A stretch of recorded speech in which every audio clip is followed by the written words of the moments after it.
اعوذ باللہ من الشیطان الرجیم بسم اللہ الرحمن الرحیم. کیا بعید ہے کہ اللہ ان سب کو مجھ سے لا ملائے. وہ سب کچھ جانتا ہے اور اس کے سب کام حکمت پر مبنی ہے. یعنی اس میں بھی کوئی بھلائی ہوگی، خیر ہوگی. پھر وہ ان کی طرف سے منہ پھیر کر بیٹھ گیا اور کہنے لگا ہائے یوسف. ان کی طرف سے منہ پھیر کے بیٹھا، پھر کہا ہائے یوسف، سامنے نہیں کہا. ہمارا حال کیا ہوتا ہے؟ کوئی دکھ تکلیف ہو بچوں کے سامنے روتے ہیں. اس سے کیا ہوتا ہے؟ بچے بےچارے اور ان کا دل چھوٹا ہو جاتا ہے کہ پتہ نہیں اماں کو کیا ہو گیا. وہ پریشان ہو جاتے ہیں، ان کی نفسیات پر منفی اثر پڑتا ہے. صبر کس چیز کا نام ہے؟ رونا تو اللہ کے سامنے روئیں، بندوں کے سامنے مت روئیں، خواہ اپنی اولاد ہی کیوں نہ ہو. کوئی یاد رکھیے، کوئی انسان آنسوں کی قدر نہیں کرتا. انسانوں کے سامنے مت روئیے. انسانوں کے سامنے رونا اپنے آپ کو گنوانا ہے. کوئی کتنا بھی ہمدردی کرنے والا ہوگا، کتنی دیر کرے گا، اگر زیادہ روئیں گے نا تنگ آ جائے گا آپ سے.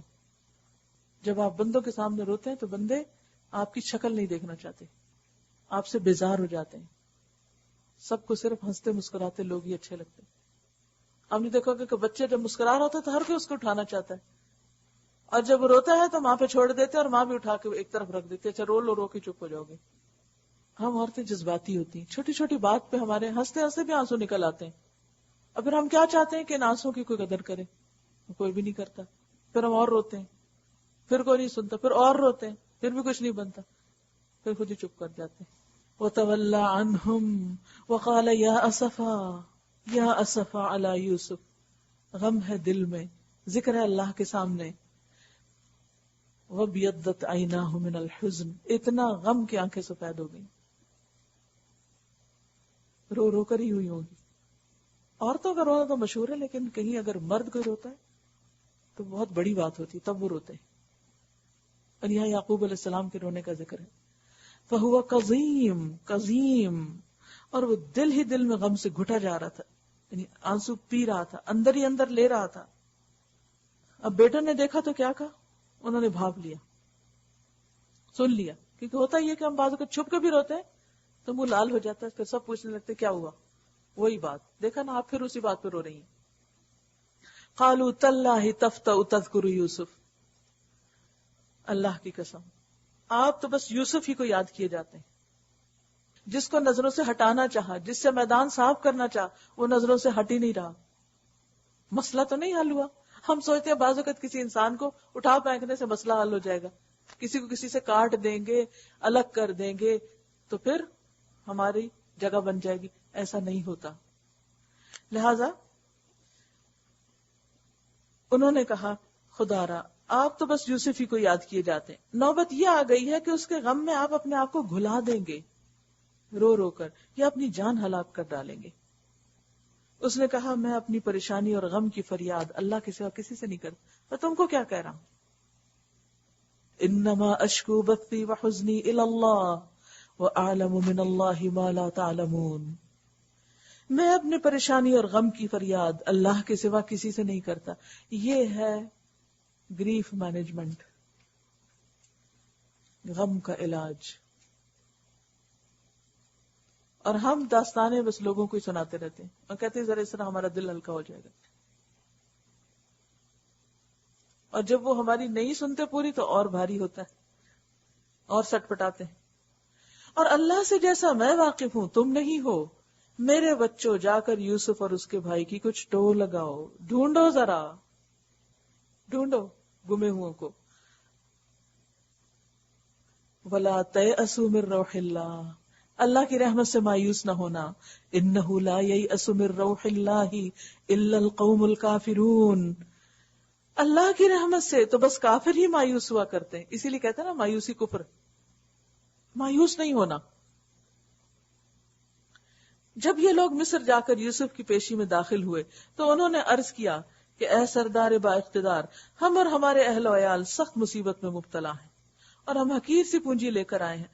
آپ ہمیں بھرپور غلہ عنایت فرمائیں اور ہم کو خیرات بھی دیں. اللہ خیرات کرنے والوں کو جزا دیتا ہے. کہاں وہ جو کہتے تھے وَنَحْنُ عُصْبَةٌ، ہم بڑے، ہم جتھا، کہاں وہ ہاتھ پھیلا رہے ہیں. کہ ہم کو خیرات دو.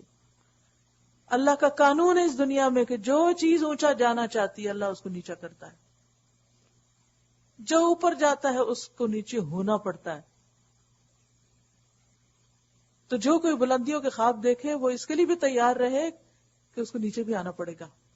کبھی جب کسی بھی معاملے میں اونچے ہو جائیں, کچھ زیادہ مل جائے تو فخر نہ کریں, یہ سب کچھ ہمیشہ باقی نہیں رہے گا, یہ چھٹ سکتا ہے.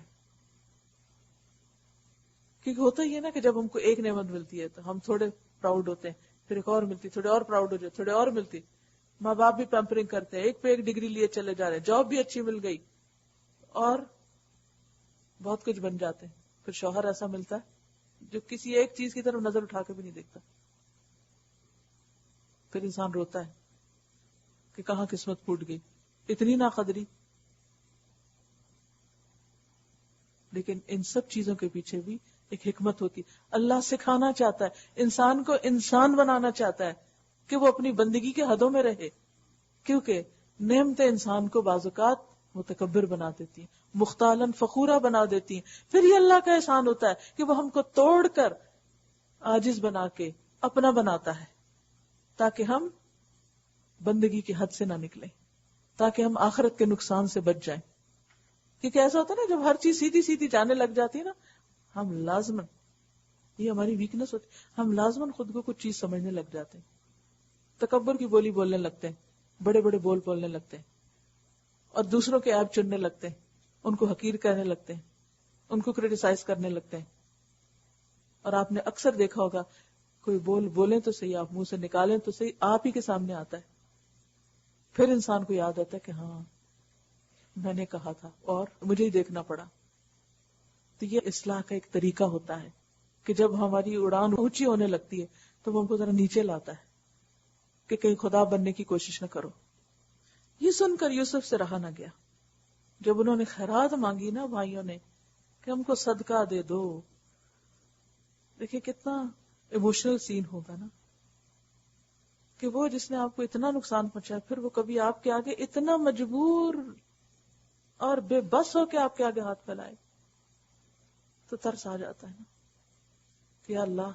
کیونکہ تقویٰ جب اندر ہوتا ہے تو انسان ہل جاتا ہے کہ میں نے یہ تو نہیں چاہتا کہ یہ میرے آگے آ کے یوں جھکے.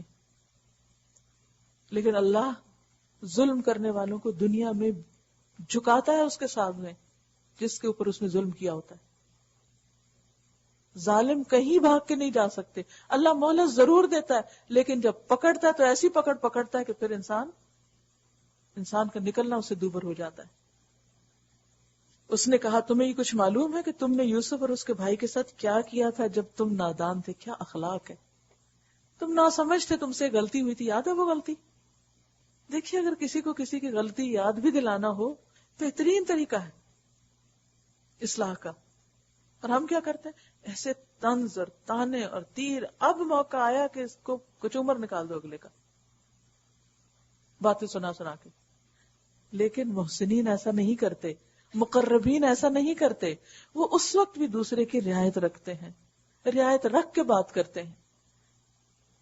بد اخلاق نہیں ہوتے, بے حیا نہیں ہوتے کہ جو منہ میں آئے بس دوسرے کے سامنے بولتے چلے جائیں اور اس کو بے عزت اور ذلیل کریں.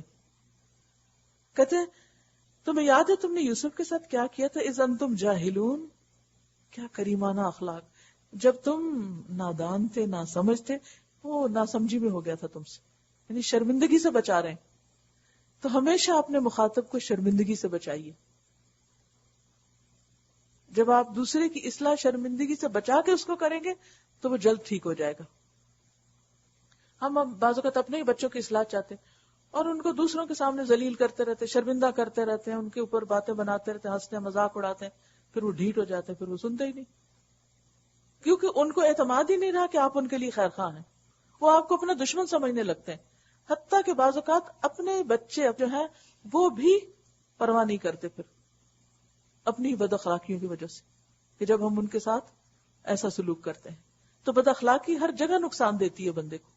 وہ چونک کے بولے ہائے کیا تم یوسف, انک لانت یوسف, قال انا یوسف. بس اتنا کہا, یہ نہیں کہا میں عزیز مصر, بادشاہ, فلاں فلاں, کوئی ٹائٹل لقب کچھ نہیں. انا یوسف, میں یوسف. کس قدر ہمبل ہے. وہذا اخی، اور یہ میرا بھائی، قد من اللہ علینا، اللہ نے ہم پر احسان کر دیا، اللہ نے ہم پر احسان کر دیا. انہ من یتقی ویصبر فان اللہ لا یضیع اجر المحسنین. حقیقت یہ ہے کہ جو بھی شخص تقوی اختیار کرے گا، اللہ سے ڈر کر غلط کام نہیں کرے گا، مشکل حالات میں نافرمانی نہیں کرے گا اللہ کی، وہ یصبر اور صبر سے کام لے گا، فإن اللہ لا یضیع اجر المحسنین، اللہ محسنوں کا اجر کبھی ضائع نہیں کرتا، کبھی نہیں ضائع کرتا. وہ محسنوں کو ضرور نوازتا ہے، دنیا میں بھی عزت دیتا ہے، دنیا میں بھی خیر و بھلائی کے موقع دیتا ہے، اور آخرت میں بھی اجر بلند ہے. لیکن اس اجر کو پانے کے لیے یہ قربانیاں ضروری ہیں. کسی موقع پر کسی بھی چیز سے مغلوب ہو کر اخلاق کا دامن ہاتھ سے نہ چھوڑیں، دشمنوں کو بھی شرمندہ نہ کریں، ان کو بھی بے عزت نہ کریں. قالو، سب نے اعتراف کر لیا، تاللہ، اللہ کی قسم، لقد آثرک اللہ علینا، اللہ نے تجھے ہم پہ ترجیح دی، اللہ نے تجھے ہمارے مقابلے میں اونچا کر دیا. وَإِن كُنَّا لَخَاطِئِينَ، اور یہاں وہ اپنی خطا کا اعتراف کر لیتے ہیں. دیکھیے کس طرح کوئی غلطی مانتا ہے جب اس کو آپ شرمندگی سے بچا کر بات کرتے ہیں. کہتے ہیں ہم ہی خطا کار ہیں، ہم سے بھول ہوئی، ہم سے غلطی ہوئی، مان گئے اپنی غلطی. پھر آپ دیکھیے یوسف علیہ السلام کا اعلیٰ کردار، قال لا تثریب علیکم اليوم، کہا آج تم پر کوئی الزام نہیں. تثریب کہتے ہیں گناہ پہ ڈانٹنا، میں تمہیں ڈانٹوں گا بھی نہیں، کوئی مواخذہ نہیں، کوئی آر نہیں دلائے. یاد رکھیے کسی کو آر نہ دلائیں، کسی کی کمزوری کی، کسی کی کوتاہی کی، کسی کی غلطی کی، کسی کی خرابی کی آر نہ دلائیں. لوگوں کو آر اور شرمندگی سے بچائیں، کیونکہ ہم کیا چاہتے ہیں، اپنا کام نکلوانے کے لیے لوگوں کو شرمندہ کرتے رہتے ہیں، ان کو ملزم قرار دیتے ہیں تاکہ وہ غلطی مانے اور ہمارے آگے جھکے اور پھر ہم خوش ہو جائیں. لیکن اس خوش ہونے سے مسئلہ تو کبھی حل نہیں ہوا. آپ دل تو نہیں جیت سکتے. دلوں کو جیتنے کے لیے ہمبل ہونا اور احسان کرنا اور دوسرے کو شرمندگی سے بچانا ضروری ہے. اس نے جواب دیا، آج تم پر کوئی گرفت نہیں، اللہ تمہیں معاف کر دے. یغفر اللہ لکم، مجرم کے لیے دعائے استغفار. وَهُوَ أَرْحَمُ الرَّاحِمِينَ، اور وہ سب سے بڑھ کر رحم فرمانے والا ہے. اذهبوا بقمیصی ھذا، جاؤ میرا یہ قمیص لے جاؤ اور میرے والد کے منہ پہ ڈال دو، ان کی بینائی پلٹ آئے گی، اور اپنے سب اہل و عیال کو میرے پاس لے آؤ. آپ نے دیکھا ہوگا کہ جس طرح شوق لگتا ہے انسان کو اور ہارٹ اٹیک ہو کے مر جاتا ہے، اسی طرح بعض اوقات شوق لگتا ہے تو انسان بیماری سے تندرستی میں آ جاتا ہے.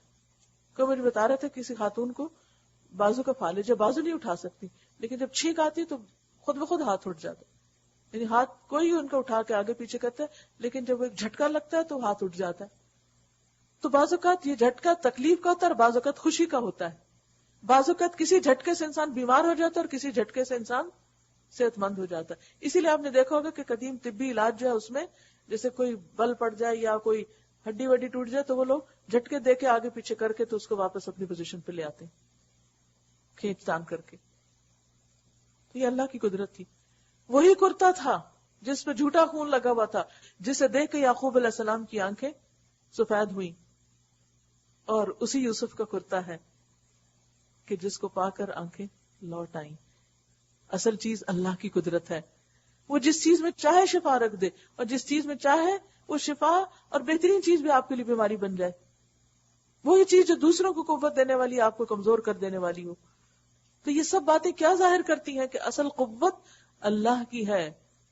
کسی چیز سے فائدہ جب ہوتا ہے جب اللہ فائدہ ڈالتا ہے. ایک ہی ڈاکٹر ہوتا ہے، ایک بندہ اس کے ہاتھوں خوش لوٹتا ہے اور ایک بندہ اور پریشان ہو کے جاتا ہے اور اس کو سو کر دیتا ہے. ڈاکٹر وہی ہے لیکن اللہ کا اذن کچھ اور ہے. ٹھیک ہے اسباب سے فائدہ پہنچتا ہے، ہمیں بندے فائدہ بظاہر پہنچا رہے ہوتے لیکن اصل میں پیچھے سے اللہ کی تائید ہوتی ہے. وہ ان کے دلوں میں ڈالتا ہے محبت تو ہم کو فائدہ پہنچاتے ہیں، اور جب تک وہ نہیں ڈالتا اپنے بھی بیگانے ہوتے ہیں، کوئی کچھ بھی نہیں کر سکتا. اس لیے ہر مشکل میں، ہر تکلیف میں اسی کے ہو جائیے، اسی کی طرف لوٹیے، اسی سے مانگیے، وہیں پکاریے. جیسے زکریا علیہ السلام مریم کی نعمتیں دیکھ کے جیلس نہیں ہوتے کہ تیرے پاس اتنا کچھ اور میں اتنا بڑا پیغمبر، میرے پاس کچھ بھی نہیں. نہیں، کہا اچھا تجھے اللہ دے سکتا ہے تو وہ رب مجھے بھی دے سکتا ہے. کس قدر عاجزی اور ہمبلنس ہے. اور اللہ کو یہی عاجزی پسند ہے، اور اسی سے بندے چنے جاتے ہیں، اسی سے بلندی ملتی ہے، اور اسی سے اللہ کے محبوب بنتے ہیں. اور ساتھ ہی کہا کہ جاؤ لے جاؤ، ان کی آنکھیں ٹھیک ہو جائیں گی، اور اپنے سب اہل و عیال کو میرے پاس لے آؤ. جب یہ قافلہ مصر سے روانہ ہوا تو ان کے باپ نے کنعان میں کہا سینکڑوں میل دور میں یوسف کی خوشبو محسوس کر رہا ہوں. یہ بھی حیرت کی بات ہے. یوسف چند میل دور کنویں میں پڑے ہیں، نہیں پتا کہاں ہے، زندہ ہے کہ مر چکے ہیں. اب یوسف سینکڑوں میل دور ہیں اور خوشبو آ رہی ہے. یہ خوشبو کون سنگوا رہا ہے، کہاں سے آ رہی ہے، کس طریقے سے یہاں پہنچ رہی ہے، یہ بھی اللہ دکھاتا ہے، یہ بھی اللہ کرواتا ہے. فائدہ بھی اسی کی طرف سے، نقصان بھی اسی کی طرف سے. تم لوگ کہیں یہ نہ کہنے لگو کہ میں بڑھاپے میں سٹھیا گیا ہوں. گھر کے لوگ بولے خدا کی قسم آپ ابھی تک اپنے اسے پرانے خط میں پڑے ہوئے ہیں، آپ بس وہی پرانی باتیں کرتے ہیں، یوسف کو تو بھولتے ہی نہیں. پھر جب خوشخبری لانے والا آیا تو اس نے یوسف کا قمیص یعقوب کے منہ پہ ڈال دیا اور یکا یک اس کی بینائی لوٹ آئی. دیکھنے لگ گئے. تب اس نے کہا میں تم سے کہتا نہ تھا، میں اللہ کی طرف سے وہ کچھ جانتا ہوں جو تم نہیں جانتے. تو اس کا مطلب ہے کہ یہ علم اللہ ہی دے رہا تھا. سب بول اٹھے یا ابا نستغفر لنا ذنوبنا انا کنا خاطئین. اے ابا جان، آپ ہمارے گناہوں کی بخشش کے لیے دعا کریں، واقعی ہم خطا کار تھے، ہماری غلطی تھی، آپ ہمارے لیے دعا کیجیے. اب آپ دیکھیے خاطئین کا لفظ بھی کئی جگہ آیا. پہلے عزیز مصر کہتا ہے انکی کنتی من الخاطئین، پھر وہ خود اعتراف کر لیتی اپنی خطا کا، پھر یہاں بھائی خطا کا اعتراف کرتے ہیں. انجام لگتا ہے سبھی کا ہی اچھا ہے، یہ اللہ کی رحمت ہے. غلطیاں انسانوں سے ہو جاتی، بھول انسانوں سے ہو جاتی، لیکن سارے کردار دکھائے جا رہے ہیں کہ کس طرح وہ اپنی خطا مانتے ہیں. ہمارے لیے بھی کیا ہے کہ اپنی غلطیوں کا اعتراف کرتے رہیں. انی کنت من الظالمین. ہوتا یہ کہ جب حالات مشکل ہوتے، تکلیفیں آتی ہیں تو ہم اپنی طرف نہیں دیکھتے، اپنی غلطیاں اور کوتاہیاں یاد نہیں کرتے، ہم دوسروں کو دیکھتے، اس کا کیا قصور اور اس کا کیا قصور، اس نے کیا تکلیف دی مجھے، اس نے کیا تکلیف. ٹھیک ہے وہ انسان ہی سبب بنتے ہیں تکلیف کا بھی، لیکن غلطیاں ہماری ہوتی ہیں، ان پر معافی چاہیے ہوتی ہے. اس نے کہا میں اپنے رب سے تمہارے لیے معافی کی درخواست کروں گا، وہ بڑا معاف کرنے والا اور رحیم ہے. اس سے ایک بات تو یہ پتہ چلتی ہے کہ جب کوئی دعا کے لیے کہے تو ضروری نہیں کہ سارے کام چھوڑ کے وہاں آپ دعا کرنے بیٹھ جائیں. آپ یہ کہہ سکتے ہیں کہ میں دعا کر دوں گا، جیسے یعقوب علیہ السلام نے کیا. دوسرا یہ کہ وہ یہ چاہتے تھے کہ قبولیت کے وقت میں دعا کرے تاکہ ان بیٹوں کی بھی معافی ہو جائے، ان سے غلطی ہوئی، اللہ ان کو معاف کر دے. پھر جب یہ لوگ یوسف کے پاس پہنچے تو اس نے اپنے والدین کو اپنے ساتھ بٹھا لیا اور سب کنبے والوں سے کہا چلو اب شہر میں چلو، اللہ نے چاہا تو امن چین سے رہو گے. یعنی باہر استقبال کے لیے شاید آئے تھے. اس نے اپنے والدین کو اٹھا کر اپنے پاس تخت پر بٹھایا، ساتھ بٹھا لیا. سب اس کے آگے بے اختیار سجدے میں جھک گئے، تعظیم میں سب نے سر جھکا لیے. ایسا ہوتا ہے نا کہ جب آپ کسی کی کسی خوبی کا اعتراف کرنا چاہتے ہیں تو عموماً کیا ہوتا ہے، آپ کا جسچر یا پوسچر کیا ہوتا ہے؟ ایک دم جھک جاتے ہیں. یس وی سرنڈر، ہم مان گئے. یہی انہوں نے کیا تھا، کوئی وہ عبادت نہیں کرنے لگ گئے تھے. یوسف نے کہا ابا جان یہ تعبیر ہے میرے اس خواب کی جو میں نے پہلے دیکھا تھا، یہ تھا میرا ڈریم. قد جعلها ربی حقا، میرے رب نے اسے حقیقت بنا دیا. تو اس سے پتہ چلتا ہے کہ خواب صرف خواب نہیں ہوتے، وہ حقیقت بھی بن جاتے ہیں. تو خواب دیکھتے رہیے اور خیر کی دعائیں مانگتے رہیے، اور اگر کبھی کوئی ایسی چیز نظر آئے جو پسندیدہ نہ ہو تو بھی سمجھیے کہ یہ اللہ کی رحمت ہوئی کہ اس نے وقت سے پہلے دکھا. آپ کبھی ہوتا ہے نا کہ ایسا خواب دیکھتے کہ پھڑبڑا کر اٹھ کھڑے ہوتے ہیں، تو پھر آپ اللہ سے دعائیں کرنے لگتے ہیں، پھر آپ صدقہ خیرات کرتے ہیں، پھر آپ بندوں کے ساتھ احسان کرتے ہیں. ایک طرف اصلاح ہو رہی ہوتی ہے، دوسری طرف نیکی کا موقع مل رہا ہوتا ہے، تیسری طرف آنے والی برائی یا مصیبت سے پہلے سے بندوبست ہونے لگتا ہے. تو برے خواب پر بھی پریشان نہ ہو کہ یہ بھی اللہ نے میرا بھلا کر دیا کہ مجھے پہلے سے متنبع کر دیا. اور آپ نے دیکھا ہوگا کہ کئی دفعہ جب آپ کیئر نہیں کرتے تو کچھ نہ کچھ ہو کے بھی رہتا ہے. یا ہو سکتا ہے کبھی آپ کے ساتھ ایسا ہو کہ کوئی مخصوص خواب آپ دیکھتے ہو اور اس کے بعد کوئی مخصوص چیز ہیپن ہوتی ہے. ہو سکتا ہے آپ کا، میرے ساتھ یہ تجربہ بہت ہوتا تھا کہ جب میں خواب میں کسی مخصوص شخص کو دیکھتی تھی تو اس کے بعد کوئی نہ کوئی پریشانی ہوتی تھی. تو بس وہ مجھے ایسے لگتا تھا جیسے اللہ نے بس اس شخص کو دکھا کے نشانی دکھا دی اور میں فوراً توبہ استغفار کرنے لگتی تھی کہ اب کچھ ہوگا. تو یہ اللہ کی طرف سے مدد اور تائید ہوتی، کیونکہ اب کوئی نبی تو ہے نہیں، کوئی غیب کی خبریں تو ہم کو نہیں بتائے گا، نہ ہمیں پتا چلے گا. تو خواب ایک ایسا ذریعہ ہے جو اللہ سبحانہ تعالیٰ کی طرف سے براہ راست یا تو کسی خوشخبری پر مبنی ہوتا ہے یا کسی بات کے اوپر متنبع کیا جا رہا ہوتا ہے. الرٹ ہوتی ہے، جیسے ویدر الرٹس ہوتی ہے نا کہ طوفان آنے والا ہے، تو ایسے ہی خواب بھی بعض اوقات مصیبت الرٹ ہوتے ہیں. اور اس وقت انسان سوچتا ہے اچھا کیا کیا میں نے، کہاں غلطی ہے.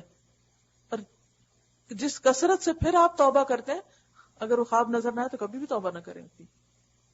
اور اندر بھی ایک سہم سی آ جاتی ہے، ایک ڈر سا آ جاتا ہے، پھر آپ عاجزی اختیار کرنے لگتے ہیں، آپ کے اندر ایک جھکاؤ آتا ہے، آپ اپنے آپ کو پروٹیکٹ کرنے لگتے ہیں کہ اللہ تو بچا لے.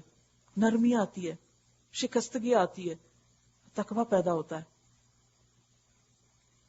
یہ بھی اللہ کی رحمت کی ایک نشانی. یعنی ہم اللہ کی رحمت کی بات کرتے تو صرف خوشی اور اچھی باتوں سے، لیکن یہ بھی اس کی رحمت ہوتی ہے کہ ہمیں وہ وقت سے پہلے متنبع کر دیتا ہے. پھر آپ دیکھیے کتنے خوبصورت الفاظ ہیں، کہتے ہیں وَقَدْ أَحْسَنَ بِي، یہ اس کا احسان ہے، اس نے مجھے قید خانے سے نکالا اور آپ لوگوں کو صحرا سے لا کر مجھ سے ملایا. حالانکہ شیطان میرے اور میرے بھائیوں کے درمیان فساد ڈال چکا تھا. پہلے کہا تم نادان تھے، اب کہا یہ شیطان کا قصور ہے.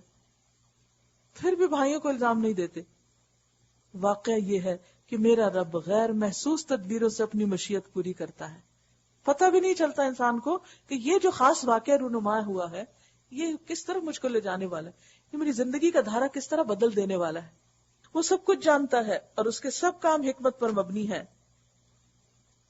پھر اللہ سے بات کرتے ہیں وہیں، کیونکہ اصل تعلق تو اللہ سے ہوتا ہے، اصل محبت تو اللہ کے ساتھ ہے. اپنی خوشی غم احساسات شیئر کرنے کا کام تو اللہ ہی سے ہے. کہتے ربی قد آتیتنی، یعنی بھائیوں سے تھوڑی بہت بات کر لی، ان سے بھی شیئر کیا، لیکن اصل دل کے جذبات اپنے رب سے شیئر کیے. ربی قد آتیتنی من الملک، تو نے مجھے یہ حکومت عطا کی، میں تو اس قابل نہ تھا. کہتے کہ 30 سال کی عمر میں ان کو یہ عہدہ ملا تھا اور شاید 110 سال کی عمر میں ان کی وفات ہوئی تھی. اتنے سال انہوں نے پھر یہ حکومت کی. ربی قد آتیتنی من الملک، تو نے مجھے حکومت عطا کی. وعلمتنی من تأویل الاحادیث، اور باتوں کی تہ تک پہنچنا سکھایا، حکمت عطا کی. وہ صرف حکومت کی بات نہیں کرتے کہ ان کے نزدیک تاویل الاحادیث کا علم بھی کچھ معمولی چیز نہیں. فاطر السماوات والارض، آسمان و زمین کے پیدا کرنے والے. انت ولی فی الدنیا والآخرہ، انت ولی، تو میرا دوست، تو میرا مددگار، تو میرا آقا، تو میرا سب کچھ، دنیا میں بھی اور آخرت میں بھی. نہ حکومت پہ بھروسہ، نہ 11 بھائیوں پہ، نہ اور لوگوں پہ، تو ہی سب کچھ. نیک بندوں کو جب حکومت ملتی ہے، اقتدار ملتا ہے، اتھارٹی ملتی ہے، دنیا کی نعمتیں نصیب ہوتی ہیں، تو یہ ان کا اخلاق اور کردار ہوتا ہے، یہ ان کا طرز عمل ہوتا ہے. کوئی تکبر نہیں، کچھ نہیں. سب کچھ پا کر کریڈٹ اسی کو دیتے ہیں جو عطا کرنے والا ہے. اور پھر اپنی ایک لاسٹ ڈیزائر کا ذکر کرتے ہیں، توفنی مسلمن، مجھے اسلام کی حالت میں فوت کرنا، کہ وہ میرے لیے سب سے بڑی دولت ہے. وہ الحقنی بالصالحین، اور مجھے نیک لوگوں سے ملانا، نیک لوگوں کا ساتھ، اچھی کمپنی. سورۃ ہود میں بری کمپنی کا نتیجہ دیکھا، اور یہاں سورۃ یوسف میں اچھی کمپنی کی دعا. اور یہ کسی انسان کی بہت بڑی خوش قسمتی ہو سکتی کہ اس کو دنیا میں اچھے کمپینینز مل جائیں، اچھے ساتھی مل جائیں. دوست تو اللہ ہی ہے، لیکن انسانوں کے ساتھ انسان رہتا ہے. اگر اچھی کمپنی ہوگی تو اچھے کام کرنے کو دل چاہے گا، بات یہ ہے کہ جس کے دل میں اللہ کی بڑائی آ جاتی ہے وہ بادشاہ بن کے بھی اپنے آپ بڑا نہیں سمجھتا، وہ کسی بڑے مقام پہ پہنچ کے بھی کبھی اپنے آپ کو بڑا نہیں سمجھتا. جب دل کے اندر اللہ کی عظمت کا احساس بھر جاتا ہے، اس کے دل سے پھر ذات کی عظمت کا احساس نکل جاتا ہے، اور جب تک وہ نہیں آتا نا تو انسان ہر وقت بس ڈینگے مارتا رہتا ہے، اپنی بڑائی کا چرچا کرتا رہتا ہے. ذالک من انباء الغیب نوحیہ الیک، اے محمد صلی اللہ علیہ وسلم یہ قصہ غیب کی خبروں میں سے ہے جو ہم تم پر وحی کر رہے ہیں، ورنہ تم اس وقت موجود نہ تھے جب یوسف کے بھائیوں نے آپس میں اتفاق کر کے سازش کی تھی، مگر تم خواہ کتنا ہی چاہو ان میں سے اکثر لوگ مان کر دینے والے نہیں. پھر بھی نہیں مانیں گے کہ قرآن خدا کی کتاب ہے، حالانکہ تم اس خدمت پر ان سے کوئی اجرت بھی نہیں مانگتے، اتنے مخلص ہو. جب انسان کسی چیز پر کسی سے شکریہ یا کوئی مادی فائدہ چاہتا ہے تو اس کا مطلب ہے کہ انسان نے اس چیز کو پانے کے لیے کام کیا. جب انسان وہ بھی نہیں مانگتا تو اس کا مطلب ہے کہ اس نے کسی اور مقصد کے لیے کیا، اور مومن کے لیے وہ مقصد کیا ہوتا ہے؟ اللہ کی رضا. یہ تو ایک نصیحت ہے، ان ہوا الا ذکر للعالمین، جو دنیا والوں کے لیے عام ہے، سب کے لیے ہے، ساری دنیا کے لیے. لیکن کتنے لوگ ہیں جنہوں نے سورۃ یوسف پڑھی ہو؟ ہاں آپ کم از کم یہ کر سکتے ہیں کہ آج کی اس سورت کا لنک کسی ایک شخص کو ضرور بھیج دیں. ہو سکتا ہے آپ کی کوئی دوست، آپ کی کوئی رشتہ دار، آپ کی والدہ، آپ کی کوئی بھی قریبی رشتے کی خاتون، کوئی بھی انسان کسی غم میں، دکھ میں، ڈپریشن میں ہو، تو آپ ان سے اس کو شیئر کر سکتے ہیں. یہ جتنا لیکچر ہے ریکارڈ ہوتا ہے، ریکارڈ ہونے کے بعد ویب سائٹ پہ چلا جاتا ہے اسی دن، آج کا آج ہی چلا جائے گا تھوڑی دیر کے بعد. تو وہ لنک انٹرنیٹ پہ موجود ہے، وہ ایک لنک آپ آگے فارورڈ کر دیں کہ سورۃ یوسف سن لیجئے. سورۃ یوسف الگ پیک بھی بنوایا تھا تو اس کا تحفہ کسی ایسے شخص کو دے سکتے. سورۃ یوسف دکھی لوگوں کی صورت، دکھ دور کا، یہ گریف مینجمنٹ کا ڈھنگ سکھاتی کہ غموں سے کیسے نپٹا جاتا ہے، مشکل حالات سے کیسے نپٹا جاتا ہے، تکلیف دہ حالات میں صبر کیسے کیا جاتا ہے، اللہ کا تقویٰ کس چیز کا نام ہے، اور محسن کون ہوتا ہے. ایک سورت کے اندر یہ سارے سبق انسان کو ملتے ہیں. بہترین عملی رہنمائی ہے، یہ صرف تھیوریٹیکل باتیں نہیں ہیں، یہ عمل کا واقعہ ہے کہ ایک شخص نے یہ سب کچھ کر کے دکھایا. اگر وہ کر سکتے تھے تو اللہ کے اذن سے ہم بھی کر سکتے ہیں، صرف نیت ہونی چاہیے. وَكَأَيٍّ مِّنْ آيَةٍ فِي السَّمَاوَاتِ وَالْأَرْضِ يَمُرُّونَ عَلَيْهَا وَهُمْ عَنْهَا مُعْرِضُونَ. زمین اور آسمانوں میں کتنی ہی نشانیاں ہیں جن پر سے یہ لوگ گزرتے رہتے ہیں اور ذرا توجہ نہیں کرتے. ان میں سے اکثر اللہ کو مانتے ہیں مگر اس طرح کہ اس کے ساتھ دوسروں کو شریک ٹھہراتے ہیں. ہم بڑے آرام سے نکل جاتے بھی، ہم تو نہیں شریک ٹھہراتے. لیکن سورۃ یوسف سے یہی تو پتہ چلتا ہے کہ یوسف علیہ السلام کی توحید کیسی تھی. صرف اللہ کے بھروسے پہ سب کچھ کیا انہوں نے. عام بندے بتوں کو نہیں بھی مانتے تو انسان بت بنائے ہوئے ہوتے ہیں انہوں نے، جن پہ وہ توکل کرتے ہیں، چاہے وہ ہسبینڈ ہو یا باپ ہو یا بھائی ہو یا کوئی اور. تو بات یہ ہے کہ انسان اپنے نفع نقصان، روزی رزق، ہر چیز کا مالک اپنے رب کو سمجھے. بندے تو صرف اسباب ہیں، اگر وہ اللہ کا اذن ہوگا تو ان سے فیض پہنچ جائے گا، اور اگر اللہ نے ان کے دلوں میں نہ ڈالی تو ہم سر پھوڑ بیٹھے، وہ ہمارے لیے کچھ نہیں کر سکتے اور نہ ان سے ہمیں کوئی خیر مل سکتی. تو اکثریت لوگوں کی کیا کرتی ہے؟ اللہ کو مانتی ہے، کیا آمنت باللہ کہتی ہے، لیکن ساتھ شریک بھی ٹھہرائے ہوئے ہیں اور بت بھی بنائے ہوئے ہیں. کیا یہ مطمئن ہے خدا کے عذاب کی کوئی بلا انہیں دبوچ نہ لے گی، یا بے خبری میں قیامت کی گھڑی اچانک ان پہ آ نہ جائے گی؟ تم ان سے صاف کہہ دو میرا راستہ تو یہ ہے، میں اللہ کی طرف بلاتا ہوں، میں خود بھی پوری روشنی میں اپنا راستہ دیکھ رہا ہوں اور میرے ساتھی بھی، اور اللہ پاک ہے اور شرک کرنے والوں سے میرا کوئی واسطہ نہیں. نبی صلی اللہ علیہ وسلم کو حکم دیا جا رہا ہے کہ آپ لوگوں کو بتائیے ہذہ سبیلی، میرا یہی راستہ، یہی طریقہ ہے جو یوسف علیہ السلام کا تھا، صراط مستقیم. ادعو الی اللہ علی بصیرہ، میں بصیرت کے ساتھ آنکھیں کھول کے اس کے اوپر چل رہا ہوں اور تمہیں بلا رہا ہوں، اندھی تقلید کے ذریعے نہیں. میں کوئی بلائنڈ فالوئنگ نہیں کر رہا کہ بس بغیر سوچے سمجھے چلتا چلا جا رہا ہوں. میں اس صراط مستقیم کے سائنس کو پہچانتا ہوں. اب دیکھیے کہ زندگی کے سفر میں آپ ایسے ہی اگر چلے، امیجن کریں مثلا ہائی وے پہ جا رہے ہیں آپ، اور ہائی وے پہ سائن بورڈ لگے ہوئے ہیں. بالکل صراط مستقیم کو بھی اگر امیجن کر لیں کہ ایک سیدھا راستہ کہیں جا رہا ہے، اس میں بھی سائن بورڈ لگے ہوئے ہیں. کہیں آپ کے آگے اچانک کوئی گاڑی بریک لگا لیتی ہے اور آپ کو شوق لگتا ہے اور آپ بھی بمشکل گاڑی کنٹرول کرتے ہیں، سامنے سائن لگا ہوا ہے صبر. کہیں کسی کو آپ راستہ دیتے ہیں، سائن لگا ہوا ہے محسن، احسان. کہیں کوئی آپ کو آنکھیں دکھا کے جاتا ہے، سائن لگا ہوا ہے تقویٰ. ادعو الی اللہ علی بصیرہ، یہ اس راستے کے سائن بورڈ ہے. اس سے آپ کو پتا چلے گا کہ صبر کے وقت صبر کیا آپ نے، سیدھے راستے پہ ہے. احسان کا موقع تھا، کیا آپ نے، سیدھے راستے پر ہے. اللہ سے ڈر کے منہ سے کوئی غلط کامنٹ نہیں کیا کسی پر، کوئی بات، اپنی گاڑی میں اکیلے بیٹھ کے بھی گالی نہیں نکالی. تقویٰ، تقویٰ یہ ہے صراط مستقیم کی پہچان. ہذہ سبیلی ادعو الی اللہ، یہ ہے دین ہمارا، اس کی طرف بلانا چاہیے لوگوں کو، کہ جس میں جوڑا اللہ کی ذات سے جائے اور لوگوں کے ساتھ معاملہ کرتے وقت صبر، احسان اور تقویٰ علی بصیرہ، اور پوری کنوکشن اور ہوش کے ساتھ یہ کام کرے، خود بھی اور اپنے ساتھیوں کو بھی اسی پر لگائے. اور اللہ پاک ہے اور شرک کرنے والوں سے میرا کوئی واسطہ نہیں، ان سے اعلان بیزاری. اے محمد صلی اللہ علیہ وسلم، تم سے پہلے ہم نے جو پیغمبر بھیجے تھے وہ سب بھی انسان ہی تھے اور انہی بستیوں کے رہنے والوں میں سے تھے، اور انہی کی طرف ہم وہی بھیجتے رہے. پھر کیا یہ لوگ زمین میں چلے پھرے نہیں کہ ان قوموں کا انجام انہیں نظر نہ آیا جو ان سے پہلے گزر چکی ہیں؟ یقیناً آخرت کا گھر ان لوگوں کے لیے زیادہ بہتر ہے. وَلَدَارُ الْآخِرَةِ خَيْرٌ لِلَّذِينَ اتَّقَوْا، جو تقویٰ کی روش اختیار کرتے ہیں ان کا زیادہ اچھا گھر ہوگا وہاں. بلند منزلیں.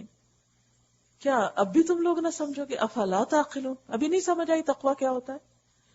پہلے پیغمبروں کے ساتھ بھی یہی ہوتا رہا کہ وہ مدتوں نصیحت کرتے رہے اور لوگوں نے سن کے نہ دیا، پھر بھی نہیں سمجھتے. یہاں تک کہ جب پیغمبر لوگوں سے مایوس ہو گئے اور لوگوں نے بھی سمجھ لیا کہ ان سے جھوٹ بولا گیا تھا تو یکا یک ہماری مدد پیغمبروں کو پہنچ گئی. پھر جب ایسا موقع آ جاتا ہے تو ہمارا قاعدہ یہ ہے کہ ہم جسے چاہتے ہیں بچا لیتے ہیں، اور مجرموں پر سے تو ہمارا عذاب ٹالا ہی نہیں جا سکتا. اگلے لوگوں کے ان قصوں میں، یعنی پہلے لوگوں کے ان قصوں میں عقل اور ہوش رکھنے والوں کے لیے عبرت ہے. عبرت لأولی الالباب، عبرت کہتے ہیں کسی کے حال کو دیکھ کر اپنا حال ٹھیک کر لینا، کسی کے تجربے سے فائدہ اٹھا لینا. یہ جو کچھ قرآن میں بیان کیا جا رہا ہے یہ بناوٹی باتیں نہیں، ما کان حدیثا یفترا، یہ گھڑی ہوئی باتیں نہیں، من گھڑت جھوٹے قصے نہیں. دنیا کی کتابیں جھوٹے قصوں سے بھری پڑی ہیں، لیکن یہ قصہ بالکل سچ ہے. بلکہ جو کتابیں اس سے پہلے آئی ہوئی ہیں انہی کی تصدیق ہے، اور ہر چیز کی تفصیل، اور ایمان لانے والوں کے لیے ہدایت اور رحمت. بسم اللہ الرحمن الرحیم. سورۃ الرعد. الف لام میم را تلک آیات الکتاب. الف لام میم را، یہ کتاب الہی کی آیات ہیں، اور جو کچھ تمہارے رب کی طرف سے تم پر نازل کیا گیا ہے وہ عین حق ہے، سچ ہے، مگر تمہاری قوم کے اکثر لوگ نہیں مان رہے. وہ اللہ ہی ہے جس نے آسمانوں کو ایسے سہاروں کے بغیر قائم کیا جو تم کو نظر آتے ہوں. اتنی بڑی طاقت ہے اس کی. پھر وہ اپنے عرش پر مستوی ہوا اور اس نے سورج اور چاند کو مسخر کیا. اس سارے نظام کی ہر چیز ایک وقت مقرر تک کے لیے چل رہی ہے، ہر چیز کا ایک اینڈ، ہمیشہ کے لیے نہیں. اور اللہ ہی اس سارے کام کی تدبیر کر رہا ہے. امیجن کیجئے یہ ستارے، سیارے، اور سورج کا آنا اور جانا، اور چاند کی گھٹتی بڑھتی تاریخیں، یہ سب انتظام، کنٹرول صرف اس کے ہاتھ میں ہے. وہ نشانیاں کھول کھول کر بیان کرتا ہے شاید کہ تم اپنے رب کی ملاقات کا یقین کرو. اور وہی ہے جس نے یہ زمین پھیلا رکھی. اس صورت کو سمجھنے کے لیے امیجنیشن سے کام لینا ہو، جس چیز کا ذکر آئے اس کی تصویر ذہن میں لے آئے اور انجوائے کریں. وہی ہے جس نے یہ زمین پھیلا رکھی ہے، اس میں پہاڑوں کے کھونٹے گاڑ رکھے ہیں، دریا بہا دیے ہیں، اسی نے ہر طرح کے پھلوں کے جوڑے پیدا کیے ہیں، وہی دن پر رات طاری کرتا ہے.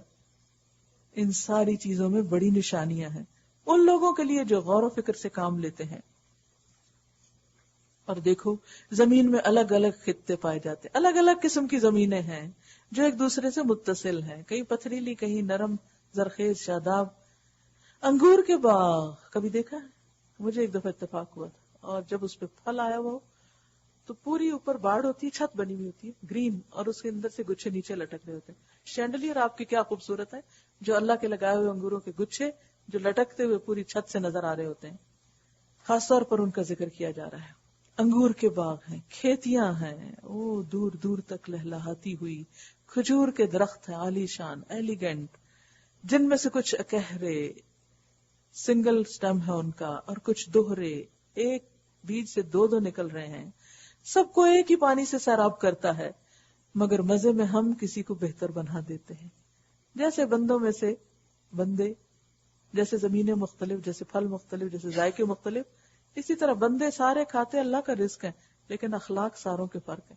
کوئی میٹھا ہے اور کوئی کڑوا ہے، کوئی کیئرنگ ہے اور کوئی بد اخلاق، مگر مزے میں ہم کسی کو بہتر بنا دیتے ہیں اور کسی کو کمتر. تو جب انسان کمتر پہ راضی ہو جاتا ہے، اسفل کی طرف چلا جاتا ہے، تو اپنا ہی نقصان کرتا ہے. ان سب چیزوں میں بہت سی نشانیاں ہیں، بہت کچھ سیکھ سکتے ہیں. اس میں غذا بھی ہے، نیوٹریشن بھی ہے، اس میں کلرز بھی ہے، اس میں خوبصورتی بھی ہے، اس میں دل کی ٹھنڈک بھی ہے، اس میں لطف بھی ہے، اور اس میں اخلاقی سبق بھی بہت سے ہیں. ان میں غور کرنا چاہیے. صرف ان کی چارٹ بنا کے کھانا ہی نہ سیکھیں، بلکہ ان کی اصل پر غور بھی فرمائیں. ان فی ذلک لآیات لقوم یعقلون، اس قوم کے لیے جو عقل رکھتی ہو، عقل استعمال کرے، صرف زبان کے ذائقے کے پیچھے نہ جائے. وَإِن تَعْجَبْ فَعَجَبٌ قَوْلُهُمْ، اب اگر تمہیں تعجب کرنا ہے تو تعجب کے قابل لوگوں کا یہ قول ہے کہ جب ہم مر کے مٹی ہو جائیں گے تو کیا ہم نئے سرے سے پیدا کیے جائیں گے. یہ ہے حیرانی کی بات. یہ لوگ یوں سوچتے ہیں. یہ وہ لوگ ہیں جنہوں نے اپنے رب سے کفر کیا ہے. یہ وہ لوگ ہیں جن کی گردنوں میں توق پڑے ہوئے ہیں، جھک کے دیتے ہی نہیں، سوچتے ہی نہیں. یہ جہنمی ہیں اور جہنم میں ہمیشہ رہیں گے. گویا آخرت کا انکار اور مرنے کے بعد جی اٹھنے کا انکار یہ انسان کو جہنم میں لے جانے والا ہے. یہ لوگ بھلائی سے پہلے برائی کے لیے جلدی مچا رہے ہیں، حالانکہ ان سے پہلے جو لوگ اس روش پر چلے ہیں ان پر خدا کے عذاب کی عبرتناک مثالیں گزر چکی ہیں. حقیقت یہ ہے کہ تیرا رب لوگوں کی زیادتیوں کے باوجود ان سے چشم پوشی سے کام لیتا رہتا ہے. لوگ بڑے بڑے گناہ کرتے ہیں اور اللہ تعالیٰ ان کو مہلت دیے رکھتا ہے. تو ہمارے اندر بھی ایسا اخلاق ہونا چاہیے کہ لوگوں کی زیادتیوں کے باوجود چشم پوشی سے کام لے. عیب دیکھ کے بھی یوں محسوس کرا نہیں پتا ہم کو. اور یہ بھی حقیقت ہے کہ تیرا رب سخت سزا دینے والا ہے، یعنی جب انسان نہیں سیدھے ہوتے تو پھر پکڑ بھی شدید ہوگی. وہ اس مہلت سے ناجائز فائدہ نہ اٹھائیں. یہ لوگ جنہوں نے تمہاری بات ماننے سے انکار کر دیا ہے یہ کہتے ہیں اس شخص پر اس کے رب کی طرف سے کوئی نشانی کیوں نہ اتری. تم تو محض خبردار کر دینے والے ہو اور ہر قوم کے لیے ایک رہنما ہے. یعنی آپ ان کو سکھاتے جائیں، سمجھاتے جائیں، باقی معاملہ ان کا اللہ کے ساتھ ہے. کون ہے وہ اللہ؟ اللہ ایک ایک حاملہ کے پیٹ سے واقف ہے. کون پریگننٹ ہے اور اس میں کیا ہے، بیٹا ہے، بیٹی ہے، کم ہے، زیادہ ہے، جو کچھ اس میں بنتا ہے اسے بھی وہ جانتا ہے، اور جو کچھ اس میں کمی یا زیادتی ہوتی ہے اس سے بھی وہ باخبر ہے. سب اس کے علم ہے. ڈاکٹر تو آلے لگا کے اسکین کر کر کے کالی تصویریں دیکھتے ہیں، لیکن اس کو اندر باہر کی ایک ایک چیز کی خبر ہے کہ ہو کیا رہا ہے. ہر چیز کے لیے اس کے ہاں ایک مقدار مقرر ہے. اس لیے وہ بیٹے اور بیٹیاں، نر اور مادہ پیدا کرتا رہتا ہے، اور کبھی حاملہ کر کے بھی مرا ہوا بچہ دیتا ہے. وہ پوشیدہ اور ظاہر ہر چیز کا عالم ہے. وہ بزرگ ہے اور ہر حال میں بالا تر رہنے والا.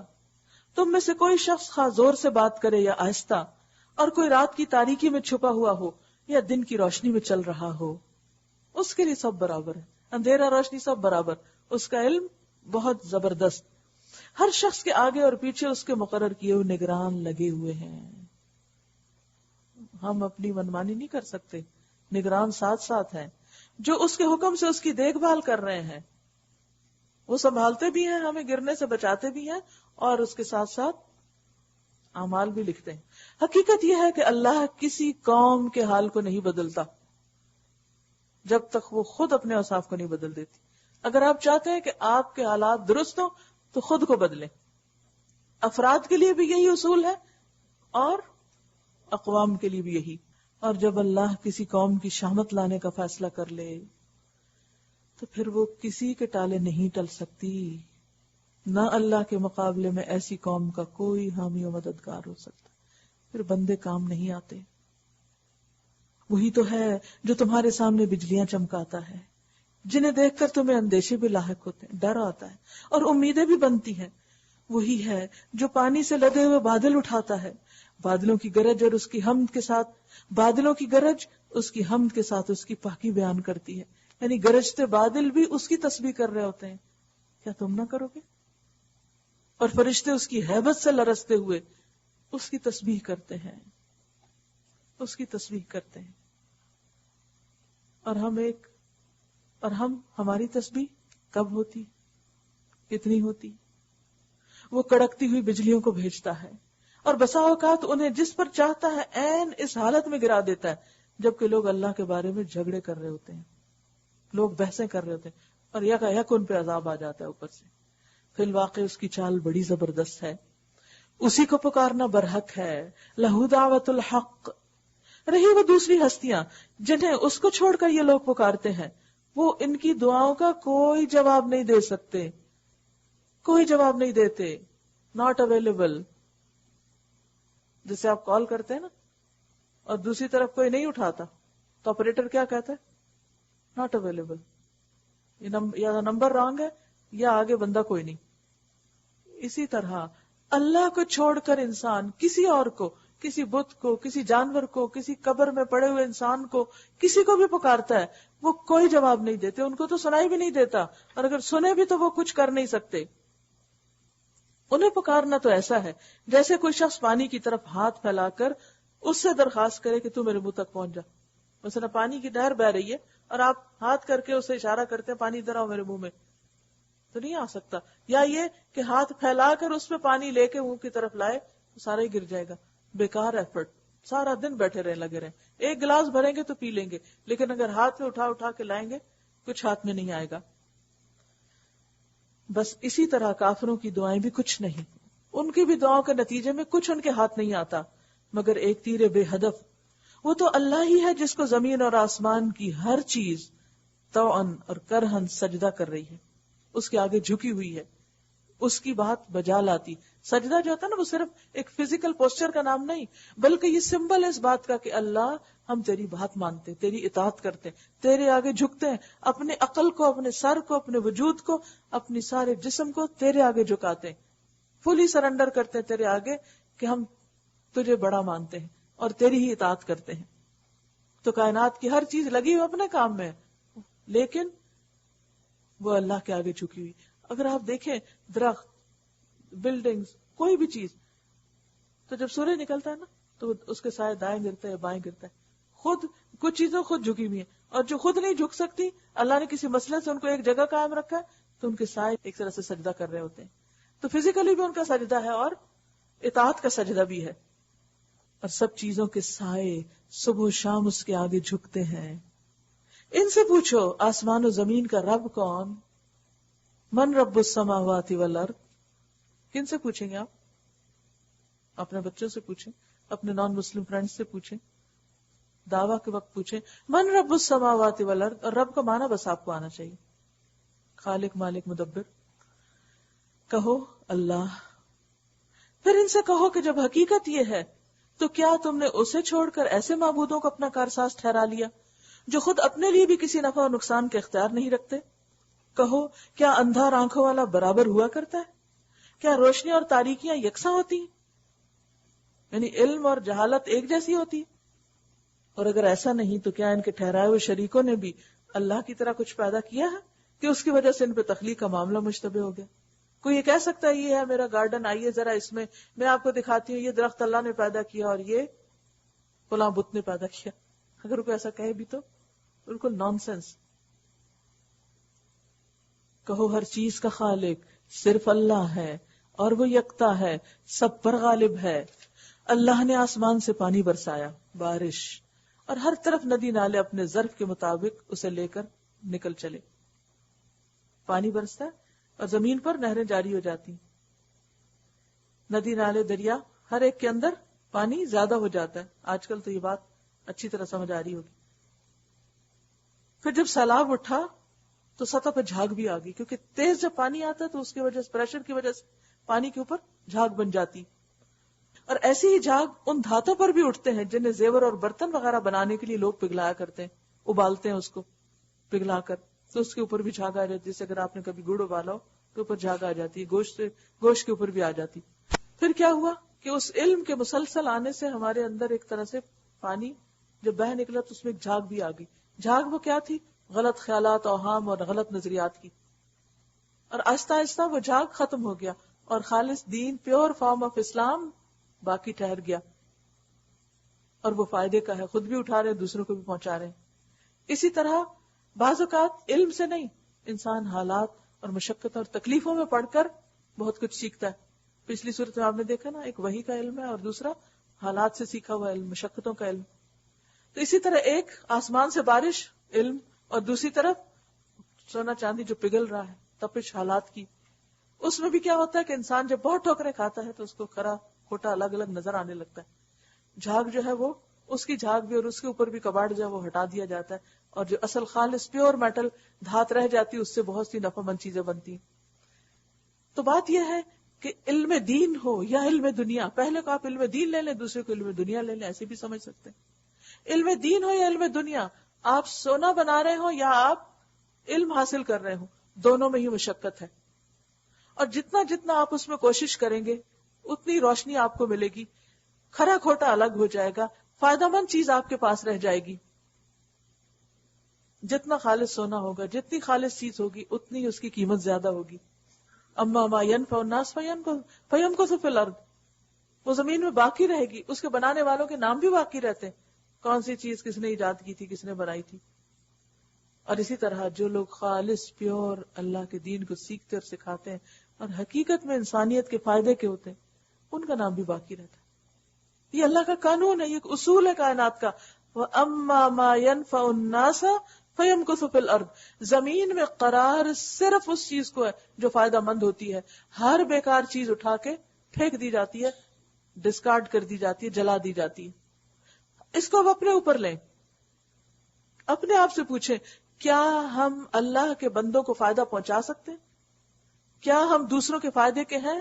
کیا ہم اس زمین پر صرف فائدے سمیٹنے والے, حقوق لینے والے, فائدے اٹھانے والے ہیں, یا کسی کو دینے والے بھی ہیں؟ اگر آپ چاہتے ہیں کہ آپ کو کچھ ملے, آپ دینے والے بن جائیں. جو دیتا ہے لازماً اس کو ملتا ہے. آپ ایک ہاتھ سے دیتے ہیں, اللہ دوسری طرف سے بندوبست کر دیتا ہے. یہ ایک حقیقت ہے. اما ما ينفع الناس فيمكث في الارض, بغیر لالچ کے لوگوں کو فائدہ پہنچائے. اس کو بھی پہنچائے جو آپ کا فائدہ کرتا ہے, اس کو بھی پہنچائے جو آپ کا فائدہ نہیں کرتا. اس میں ڈسکریمنیشن نہیں کر کے اس کے ساتھ میں اچھا کروں گا, اس کے ساتھ میں ایسا ویسا کروں گا, نہیں. نفع پہنچائے, نفع دیتے جائے. کسی کو سلام, کسی کو اسمائل, کسی کا حال پوچھنا, کسی کی مدد کرنا, کسی کے کام آنا, کسی کے اوپر مال خرچ کرنا, کسی کے ساتھ کوئی جسمانی مشقت کر کے کوئی محنت کرنا, کسی کو کچھ سکھانا, کوئی تعلیم دینا, کسی کی تعلیم میں اس کی مدد کرنا, کچھ بھی جو صلاحیت اللہ نے آپ کو جہاں جو موقع دیا ہو, بس دینے والے بن جائیں. ہر وقت سوچیں کس کو کیا دوں, کیسے فائدہ پہنچاؤں. پھر آپ دیکھیں آپ کو کتنا کچھ ملتا ہے جو آپ سنبھال نہ سکیں گے. لیکن بات یہ ہے کہ ہم انتظار میں رہتے کوئی ہمارے ساتھ اچھا کرے تو ہم بھی کر لیں گے. نہیں, آپ پہل کریں, خصوصاً ان کے ساتھ کریں جو آپ کو محروم کرتے ہیں. ایک تو غم, غصے, تکلیف, دکھ وہ نکل جائے گی. دوسرا یہ ہے کہ اللہ آپ کی مدد اس سے بھی زیادہ بہتر طور پر کرے گا. اب دیکھیں عام طور پر جو قریبی رشتے ہوتے ہیں نا, ان میں کچھ نہ کچھ چپکلشیں چلتی رہتی قریبی لوگوں میں, اور پھر ہمارے دل تنگ ہو جاتے ہیں. پھر ہم کہتے ہیں اس نے بھی تو میرے ساتھ یہ کیا تھا, میں اب کبھی بھی ایسا نہیں کروں گا. نہیں, انہی کے ساتھ تو کرنا ہے جنہوں نے ہمارے ساتھ نہیں کیا. یہی تو احسان ہے. جنہوں نے ہمارے ساتھ کیا ان کے ساتھ تو ہم بدلہ کر رہے ہیں, عدل کر رہے ہیں. اگر نہ کریں گے تو ظلم کریں گے. دیکھیں 3 چیز ہوتی ہے, ظلم, عدل اور احسان. ظلم کیا ہے؟ جو آپ کو دے رہا آپ اس کا حق نہیں دے رہے. عدل کیا ہے؟ وہ آپ کو دے رہا آپ اس کو دے رہے ہیں, بات برابر کی ہوگی. احسان کیا ہے؟ وہ آپ کو نہیں دے رہا اور آپ اس کو دے رہے ہیں. یا تو آپ ظالم ہیں, یا عادل ہیں, یا محسن ہیں. دیکھ لیجئے کہاں کھڑے ہیں آپ. اگر آپ محسن ہیں تو پھر یوسف علیہ السلام جیسا رستہ اختیار کیا آپ نے, اور ان کا اجر اللہ ضائع نہیں کرتا. لیکن اگر آپ ظالم ہیں تو یاد رکھیے ظلم ایسی مصیبت ہے جس کی سزا دنیا میں بھی انسان کو ملتی ہے. اللہ اس طرح مثالوں سے اپنی بات سمجھاتا ہے. للذین استجابوا لربہم الحسنی، جن لوگوں نے اپنے رب کی دعوت قبول کر لی ان کے لیے بھلائی ہے. جو یہ بات مان لیں ان کو فائدہ پہنچے گا ہی پہنچے گا. اور جنہوں نے اسے قبول نہ کیا، اگر وہ زمین کی ساری دولت کے مالک ہوں اور اتنی ہی اور فراہم کر لیں تو وہ خدا کی پکڑ سے بچنے کے لیے اس سب کو فدیے میں دے ڈالنے پر تیار ہو جائیں گے. یہ وہ لوگ ہیں جن سے بری طرح حساب لیا جائے گا اور ان کا ٹھکانہ جہنم ہے، بہت ہی برا ٹھکانہ. بھلا یہ کس طرح ممکن ہے کہ وہ شخص جو تمہارے رب کی اس کتاب کو جو اس نے تم پر نازل کی ہے حق جانتا ہے، اور وہ شخص جو اس حقیقت کی طرف سے اندھا ہے، دونوں یکساں ہو جائیں؟ جاننے والے اور نہ جاننے والے، دیکھنے والے اور اندھے برابر ہو جائیں؟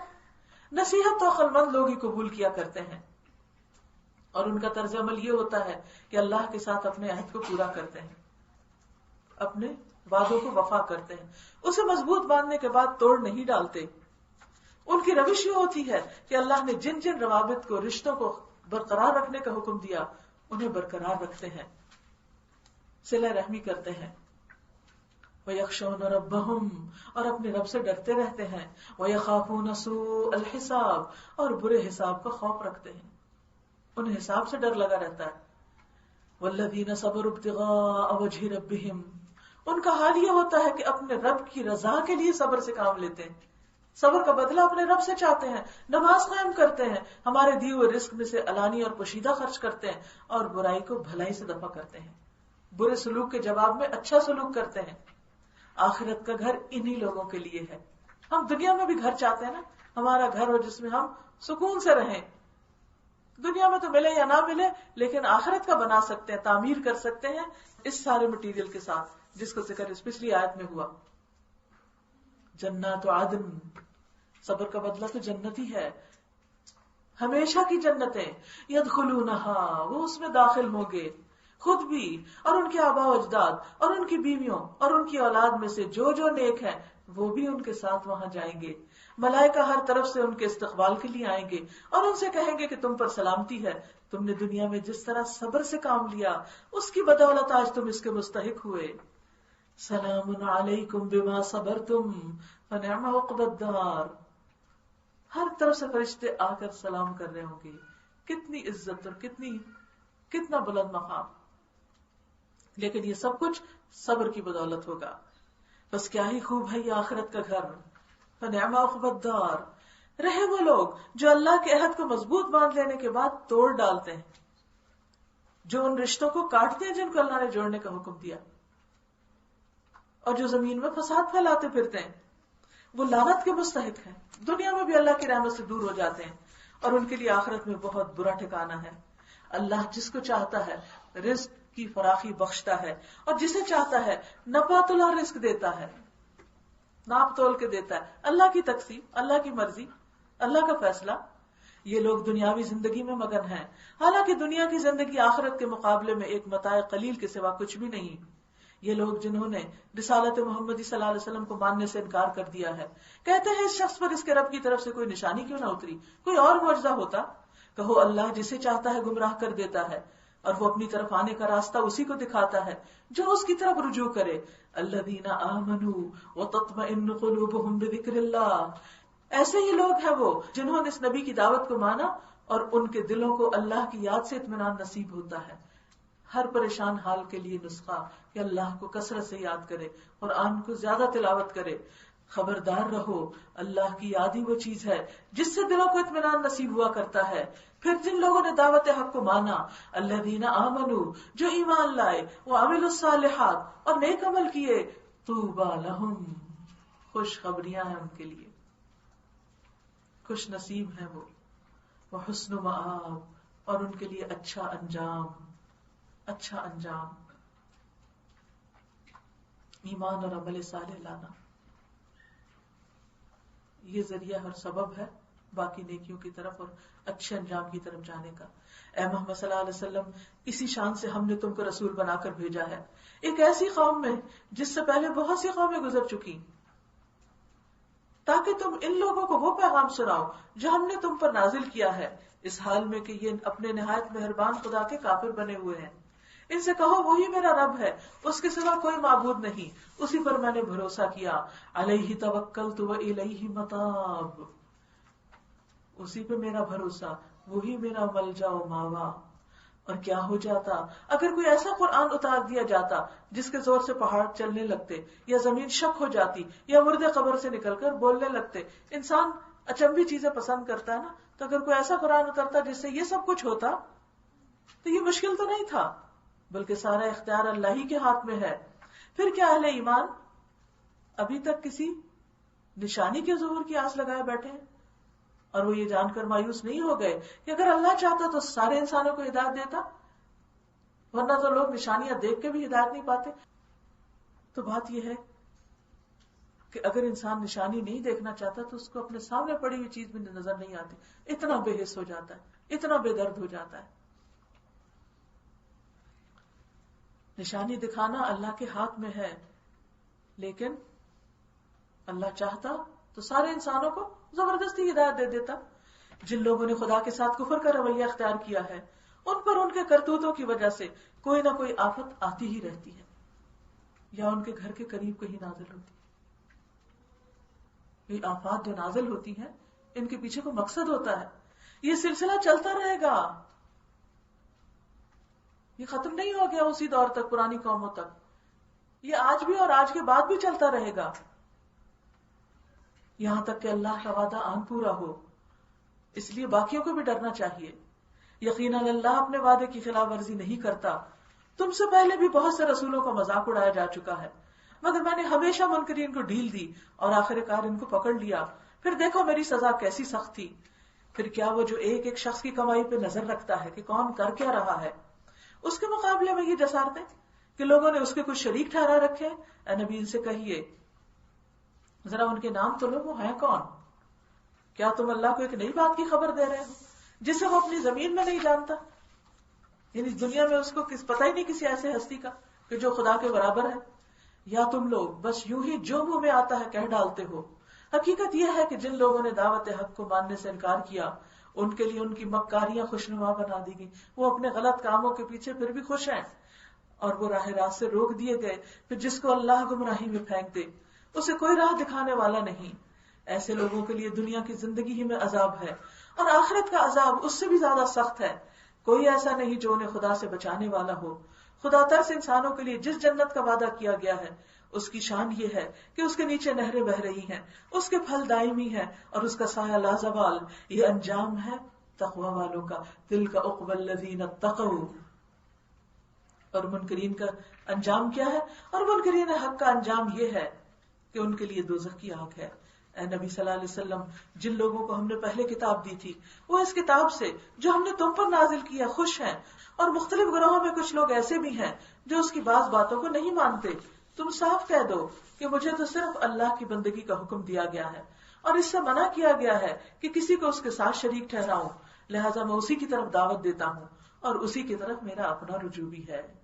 وَإِلَيْهِ مَآبِي۔ اسی ہدایت کے ساتھ ہم نے یہ فرمان عربی تم پر نازل کیا۔ اب اگر تم نے اس علم کے باوجود جو تمہارے پاس آ چکا ہے لوگوں کی خواہشات کی پیروی کی، تو اللہ کے مقابلے میں نہ کوئی تمہارا حامی و مددگار ہے، اور نہ کوئی اس کی پکڑ سے تم کو بچا سکتا ہے۔ تم سے پہلے بھی بہت سے رسول بھیج چکے ہیں، اور ان کو ہم نے بیوی بچوں والا ہی بنایا تھا، اور کسی رسول کی بھی یہ طاقت نہ تھی کہ اللہ کے اذن کے بغیر کوئی نشانی خود لا دکھاتا۔ ہر دور کے لیے ایک کتاب ہے، اللہ جو کچھ چاہتا ہے مٹا دیتا ہے، اور جس چیز کو چاہتا ہے قائم رکھتا ہے۔ الکتاب اسی کے پاس ہے۔ اور اے نبی، جس برے انجام کی دھمکی ہم ان لوگوں کو دے رہے ہیں اس کا کوئی حصہ خواہ ہم تمہارے جیتے جی دکھا دیں یا اس کے ظہور میں آنے سے پہلے ہم تمہیں اٹھا لیں، بہرحال تمہارا کام صرف پیغام پہنچا دینا ہے، اور حساب لینا ہمارا کام ہے۔ کیا یہ لوگ دیکھتے نہیں ہیں کہ ہم اس سرزمین پر چلے آ رہے ہیں اور اس کا دائرہ ہر طرف سے تنگ کرتے چلے آتے ہیں؟ یعنی مکہ کی زمین سمٹ رہی ہے، مسلمان آگے بڑھ رہے ہیں، اللہ حکومت کر رہا ہے، کوئی اس کے فیصلوں پر نظر ثانی کرنے والا نہیں، یعنی ہر طرف اسی کا حکم ہے، اور اسے حساب لیتے کچھ دیر نہیں لگتی۔ ان سے پہلے جو لوگ ہو گزرے ہیں وہ بھی بڑی بڑی چالیں چل چکے ہیں، مگر اصل فیصلہ کن چال تو پوری کی پوری اللہ ہی کے ہاتھ میں ہے۔ وہ جانتا ہے کہ کون کیا کچھ کمائی کر رہا ہے، اور ہم قریب یہ منکرین حق دیکھ لیں گے کہ انجام کس کا بخیر ہوتا ہے۔ یہ منکرین کہتے ہیں کہ تم خدا کے بھیجے ہوئے نہیں ہو، کہو میرے اور تمہارے درمیان اللہ کی گواہی کافی ہے۔ قل کفا باللہ شہیدا بینی و بینکم، یہ ہر اس موقع پر کہ جب آپ کا مقابل آپ کی بات کو جھٹلائے، نہ مانے، کہ ٹھیک ہے اللہ گواہ کافی ہے۔ ومن عنده علم الکتاب، اور پھر ہر اس شخص کی گواہی جو کتاب آسمانی کا علم رکھتا ہے۔ وآخر دعوانا ان الحمد للہ رب العالمین، سبحانک اللہم وبحمدک، نشہد ان لا الہ الا انت، نستغفرک ونتوب الیک۔ السلام علیکم ورحمۃ اللہ وبرکاتہ۔